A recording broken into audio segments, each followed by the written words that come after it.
कौन देखेगा? हमारे सरना समाज का दर्द कौन देखेगा?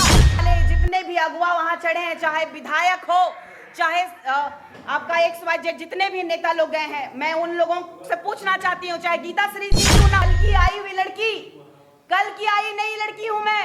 37 साल हो गया और मेरा जन्म कर्म जितना भी रीति रिवाज परंपरा हमारे संस्कारों से हुआ है। ये कल की आई हुई लड़की को क्या ही पता? अरे पैदा तुम कब हुए हो? समाज के लिए तुम किए क्या हो? मुझे बोल रहे थे कि क्या की हो। मुझे ठेकेदार है जो कि गैर आदिवासी लोगों का, जो गैर सरना समाज का, आदिवासी में गैर सरना समाज का झंडा, ये लोग सरना समाज का झंडा को कैसे वो नाली में कीचड़ में डाल सकते हैं? और मैं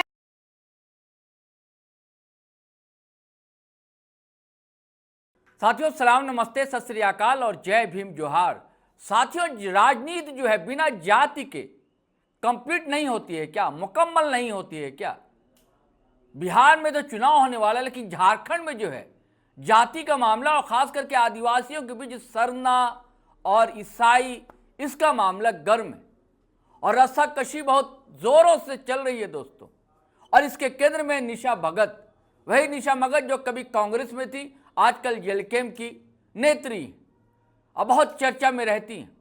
हुआ क्या कि पिछले दिनों धरती आबा बिरसा मुंडा की जहां समाधि है, उसके आसपास की जमीन है, वहां पर सरना झंडा था। एक दिन आई निशा भगत, उनके साथ कुछ लोग थे और सरना झंडा उतार दिया।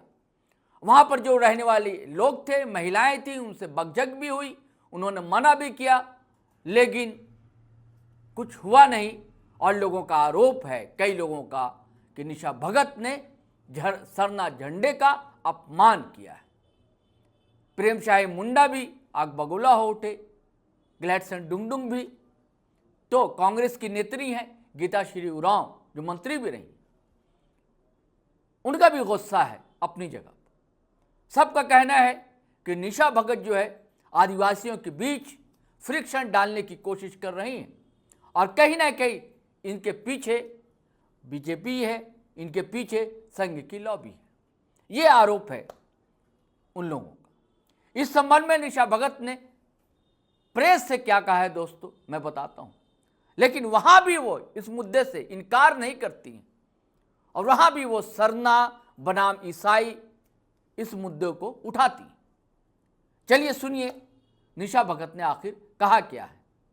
जितने भी अगुआ वहां चढ़े हैं, चाहे विधायक हो, चाहे आपका XYZ जितने भी नेता लोग गए हैं, मैं उन लोगों से पूछना चाहती हूँ, चाहे गीता श्री जी क्यों ना हो, हम लोग बाबा पंकराज को रूढ़िवादी परंपरा के पूरक मानते हैं, उनको हम लोग आदर्श मानते हैं। बिना पक्ष जाने, बिना समझे वो राजनीति करने निकली हैं। आप देख लीजिए किन किन लोगों ने गया था वहां पे, मुझे बताइए आप। एक राजेश कच्छप जी गए थे। वो चर्च, जब मैं कांग्रेस में थी तो मैंने अपने आंखों से देखा है कि इन लोगों ने चर्च के ठेकेदारों में चर्च के सामने जाके कैसे नतमस्तक होते हैं, जस्ट बिकॉज ऑफ राजनीति के लिए। ये लोग कह रहे हैं कि कल की आई हुई लड़की, कल की आई नई लड़की हूं मैं। 37 साल हो गया और मेरा जन्म कर्म जितना भी रीति रिवाज परंपरा हमारे संस्कारों से हुआ है। आदिवासी परंपरा मानने वाले धरती, सूर्य, नदी, वृक्ष, पहाड़ को अपना विश्वास और आस्था रखते हैं। हम लोग बताना चाहते हैं, ईसाई धर्म के लोग मसीही मरियम को मानते हैं, मूर्ति पूजक होते हैं ये, लेकिन झूठ बोलते हैं कि मैं मूर्ति पूजा नहीं करता हूं। आप मुझे बताइए, जन्म में हम लोगों का छठी होता है, हम लोगों का एक ऐसा संस्कार होता है जो उनसे भिन्न करता है। उनका चर्च में जाकर के 32वां संस्कार होता है। जब मृत्यु होती है तब भी उनका संस्कार अलग होता है, हमारा संस्कार अलग होता है। जब हमारे पूरी परंपरा रूढ़िवादी से आप हट गए और दूसरे समाज में चले गए, दूसरे धर्म को अपना लिए, कहा गया है ना कि रूढ़ी जन्य जनजाति के लोग या फिर रूढ़ी प्रथा को मानने वालों के लिए, मैंने बताया संविधान में 13(3) का में अलग प्रावधान है। तो फिर इन लोगों ने लालच से हमारे समाज के लोगों में भ्रम पैदा किया, हमारी संस्कृति के साथ खिलवाड़ किया और आज ये लोग ढोंग रच रहे हैं कि आज हम हितैषी हैं। मैं बोलना चाहती हूं कि यहाँ पर सीरम टोली के मामले में अजय तिर्की बोलते नहीं हैं। अजय तिर्की सीरम टोली के मामले में बोलते नहीं है और केंद्र के सरना समिति के अध्यक्ष बोलते हैं और ये सबसे बड़ा वाला जमीन का दलाल है। एक विधायक को भी उतना बॉडीगार्ड नहीं होगा जितना बॉडीगार्ड उसको है। और इतिहास उठा के देख लीजिए, जो मेरे चरित्र में लांछन लगाने वाले का चरित्र को देख लीजिए, वो रेपिस्ट है, उस पर रेप का केस चार्जेस था, वो जेल गया था, वो नीच और कमीना और हमारे पूरे समाज का कलंक है। मैं वो ये बताना चाहती हूं कि जब भारत के प्रधानमंत्री हमारे झारखंड में आए थे, माननीय नरेंद्र मोदी जी, आप देखिएगा कि मुझे लगता है कौन से इसमें आए हुए थे, 2007-8 की बात है। वो हमेशा लाइमलाइट में रहना चाहता है। वो जब हमारे प्रधानमंत्री आए और बिरसा मुंडा जी को माल्यार्पण किए, तो बिरसा मुंडा जी की प्रतिमा को उन्होंने शुद्धिकरण किया था। ये कैसा दोगला प्रवृत्ति का ये हम लोगों का समाज का ठेकेदार है, जो कि गैर आदिवासी लोगों का, जो गैर सरना समाज का, आदिवासी में गैर सरना समाज का झंडा, ये लोग सरना समाज का झंडा को कैसे वो नाली में कीचड़ में डाल सकते हैं। और मैं जिस तरीके से झंडा को उतारी हूं और मेरे सहयोगी ने जिस तरीके से झंडा को उतारा है, सम्मान उतारा है, इसका भी प्रमाण आप लोग देख लीजिए।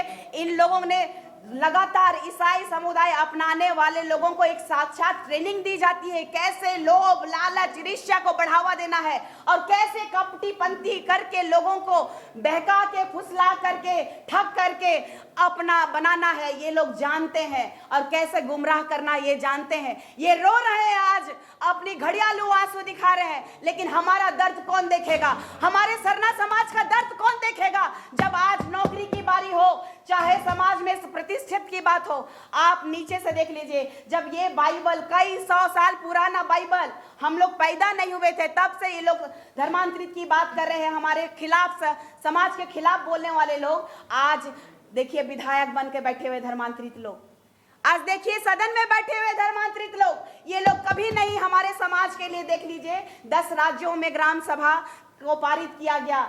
कौन से ग्राम सभा? पहले आप इस मुद्दा को नहीं उठाया, अचानक मैं लगातार मुद्दा उठाते रही हूं।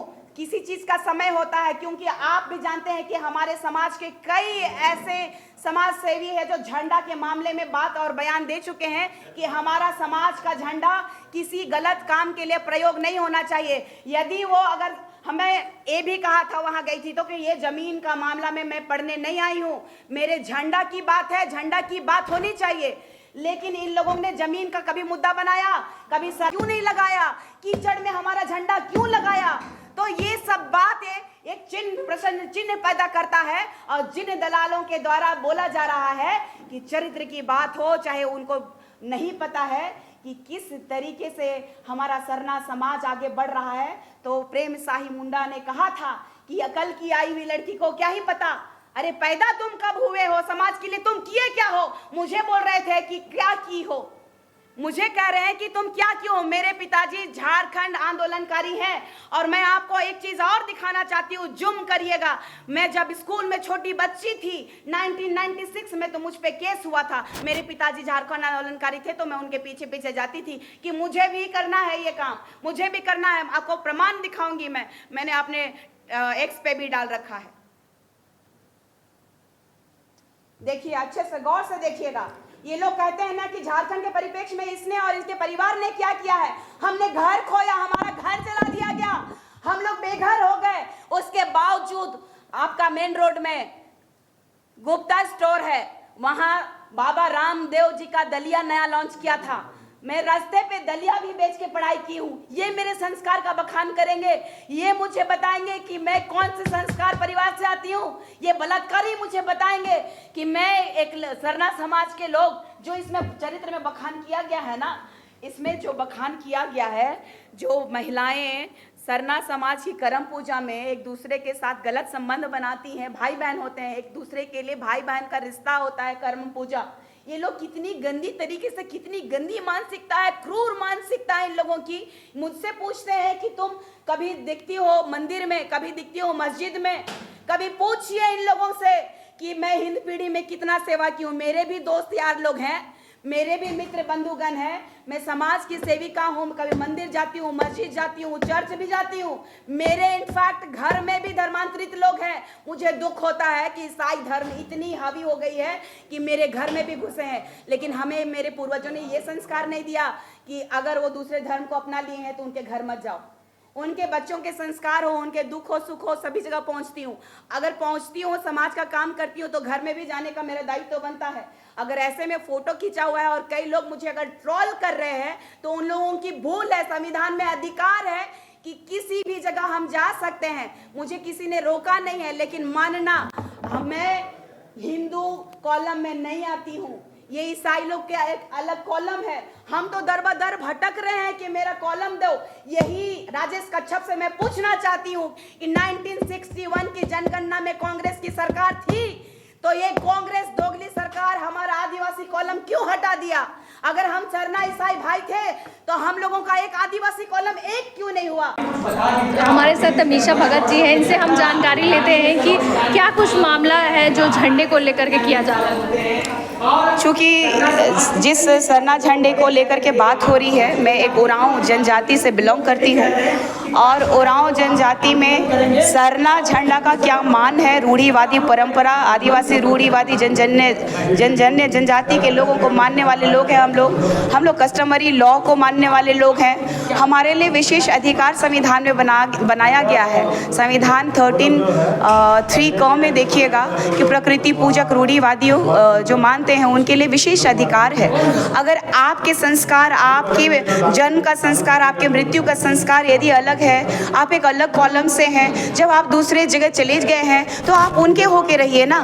आपका फादर, आपका चर्च हमें तो गुमराह कर रहा है। जैसा कि मैंने दिखाया, ये फादर ने लिखा है, ये ब्रदर ने लिखा है, ये फादर अल्बिनुस ने लिखा है, ये बाइबल है।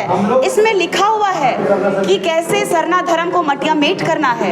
ये लोग सिर्फ नफरत फैलाते हैं। एक वीडियो मैंने आप लोगों को दिखाया, उसमें बताया कि हमारा जो ज़मीन है सरना का 257 एकड़ जो ज़मीन है, वहाँ पे इन लोगों ने चर्च बनाया है और उस चर्च में डोरोटो बनाया है। मेन उद्देश्य है कि हमारे आस्था के साथ आप खिलवाड़ ना करें। जब आपके संस्कार अलग हैं, आप लोगों ने हमारे पे पत्थर चलाया कि गोरोटो, जब यीशु मसीह की जय किया आपने, हम चालायों की जय किए, उसकी वीडियो में वहाँ पे प्रशासन भी है। और हमारे 5000 सरना धर्मावलंबियों को आपने भाई ना मानकर आपने उनको पत्थर मारा, आपने डंडे चलाए, आपने गालियाँ दी।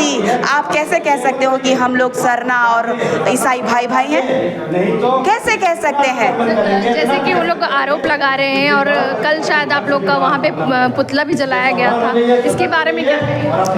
देखिए, ओछी मानसिकता के लोग, जो लगातार झूठ को परोसने वाले लोग, जो हमारा हक और अधिकार को आदिवासी के नाम से खाने वाले लोग, रूढ़ी जनजाति को खाने वाले, उनका हक अधिकार आरक्षण को खा रहे हैं। कौन? अभी जीता जागता प्रमाण है धर्मांतरित आदिवासी, जो 28 हमारा अनुसूचित जनजाति के लिए है, जो ST सीट जो हमारा आरक्षित है 28 सीट झारखंड में, उसमें 10 सीटों में हमारा धर्मांतरित आदिवासी है। तो ये लोगों का शुरू से चलन रहा है चर्च के माध्यम से कि हम लोगों का धर्म को कैसे नष्ट कर दिया जाए, हमारी संस्कृति को कैसे नष्ट कर दिया जाए। उसके बाद में हमारे सिस्टम में कैसे ये लोग घुसे हैं, तो इस शिक्षा की बात करते हैं। ये लोग कहते हैं कि तुम भी तो पढ़ी हो क्रिश्चियन स्कूल में, उस लाइन में, तो क्या वो लोग फ्री में पढ़ाया? क्या फ्री में पढ़ाता है क्या? आप जाइएगा ना, गैर क्रिश्चियन और हम लोग जैसे सरना लोग भी अगर सेंट ज़ेवियर में जाएंगे तो मांगेगा 32वां सर्टिफिकेट। हमारा जन्म संस्कार होता है, छठी होता है, बहुत अलग तरह से हम लोगों का संस्कार होता है। इन लोगों का 32वां होता है, हर चर्च के माध्यम से, फादर के माध्यम से होता है। जब आप हमारे यहाँ का प्रसाद जो है करम पूजा में जो खाते हैं, हम लोग प्रसाद ग्रहण करते हैं, वो आप ले नहीं सकते हैं, क्योंकि आपने व्याख्यान किया है बाइबल में कि हमारे देवी देवता भूत होते हैं। तो ये तो भेदभाव तो लगातार चलते आ रहा है। मेरे पास प्रमाण है, प्रमाण के डंके के चोट में कह रही हूँ कि कल मैं देखती हूँ कि किस दलाल में इतनी औकात है कि हमारे चीरा झंडा, हमारे सरना झंडा का अपमान कर सके। जिस तरह से आप ये जो मुद्दा उठा रही हैं, तो बहुत बड़ा मुद्दा है, और आपको क्या लगता है कि आप जिस तरह से अकेले यहाँ पे खड़ी हैं, आपके साथ यहाँ पे और कोई लोग भी साथ देने के लिए आएंगे? जिस तरह से इसमें पॉलिटिकल लोग भी यहाँ पे शामिल है, इसके बारे में क्या? देखिए, ये मैंने कोई पॉलिटिक्स का झंडा उठा करके अपना झंडा बचाने नहीं गई थी। ये मेरा संस्कृति, मेरा मान, मेरा अभिमान की बात थी, मेरा अस्तित्व का बात था। बात ये है कि हमारे जितने भी लोग हैं जो इसको राजनीति से देख रहे हैं, तो राजनीति करने वाले दलाल कितने आए वो आप भी देख रहे हैं। इनको अगर पता होता कि वाकई में वास्तु स्थिति में हमारे समाज को बचाना है या हमारे समाज के लिए लड़ना है, तो एक बेटी में वो प्रहार मेरे चरित्र को लेके नहीं करते, मेरी पार्टी और मेरे सुप्रीमो को लेकर के नहीं करते। हमके दलाल के प्रवृत्ति के दलाल लोग, मुझे दलाल का ठप्पा लगाने वाले, मुझे एक भी प्रमाण दे दो। मेरा समाज अगर मुझे चरित्रहीन घोषित कर देगा, मेरे समाज अगर कह देगा कि इस लड़की को समाज से बहिष्कृत किया जाए, मैं तड़ी पार होने के लिए तैयार हूँ। लेकिन जब तक मेरे जान में सांस है, मेरे शरीर में सांस है, मैं अपनी संस्कृति, अपनी सभ्यता, अपना मान के लिए लड़ते रहूंगी। साथियों, आपने सुना निशा भगत क्या कह रही हैं। बहुत गर्जिया और अपने अपने ढंग से तर्क देने की, रखने की कोशिश की है। ये मामला बहुत तूल पकड़ता जा रहा है। साथियों, हमारा तो यही आग्रह होगा कि आपस में तनाव ना हो, फ्रिक्शन ना हो, मिलजुल कर लोग रहें। और आग्रह यह भी होगा कि अगर आपने हमारा चैनल सब्सक्राइब नहीं किया है तो ज़रूर कर लीजिए। सब्सक्राइब कर लिया है तो ज्वाइन बटन दबाना हरगिज़ ना भूलिए। और वीडियो धड़ाधड़ फटाफट खटाखट शेयर कीजिए, लाइक कीजिए, कमेंट कीजिए। आज्ञा दीजिए, इजाज़त दीजिए। जय हिंद, जय भारत।